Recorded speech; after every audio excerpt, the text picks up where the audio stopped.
सिकसां तोखे याद कयम पे पंहिंजी दिल आबाद कयम पे तुझे ख़त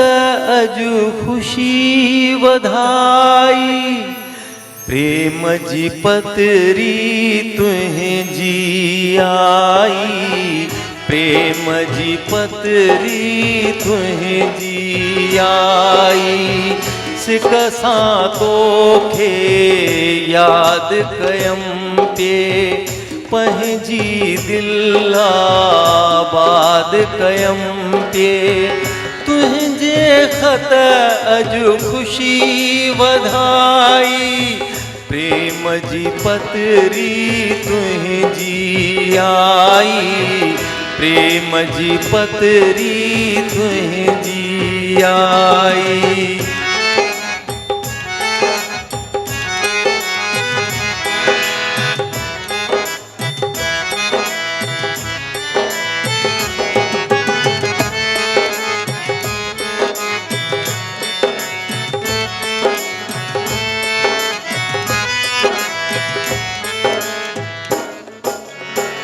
खत छायो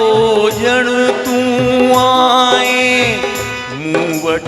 आहीं मन पियो भाए मूं वट आहीं मन पियो भाए गुम थी मुंहिंजी सॼी अघाई प्रेम जी पतरी तुझी आई प्रेम जी पतरी तुझी आई सिकसां तोखे याद कयम पे पंहिंजी दिल आबाद कयम पे तुझे ख़त अजु खुशी वधाई प्रेम जी पतरी तुझी आई प्रेम जी पतरी तुझी आई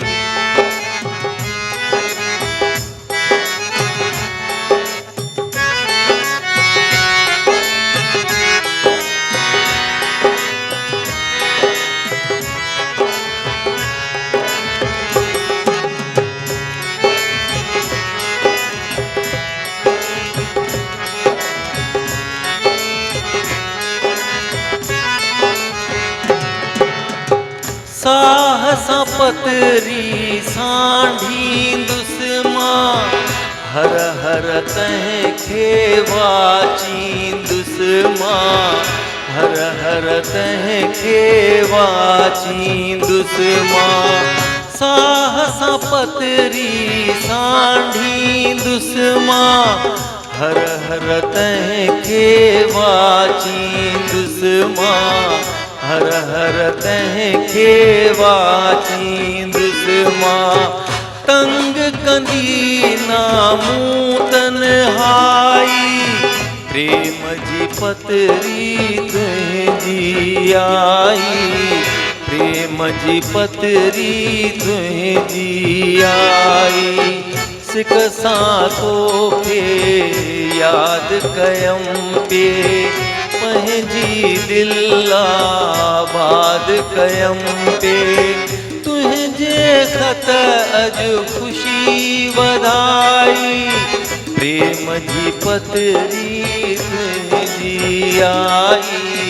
प्रेम जी पतरी तुझी आई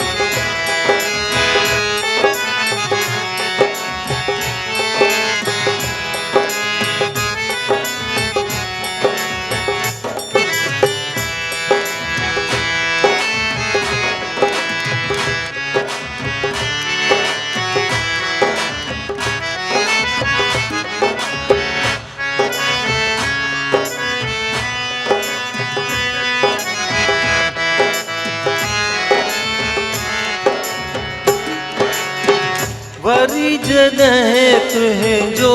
ख़त ईंदो ओनो ओसीड़ो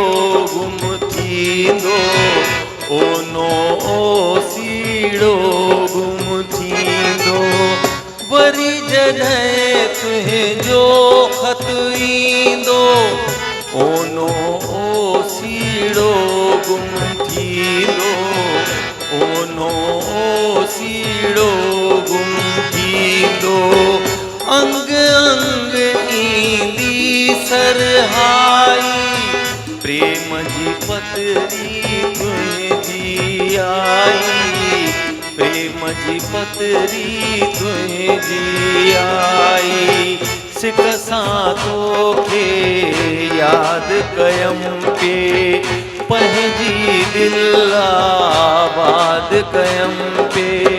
तुंहिंजे ख़त अॼु ख़ुशी वधाई प्रेम जी पतरी तुंहिंजी आई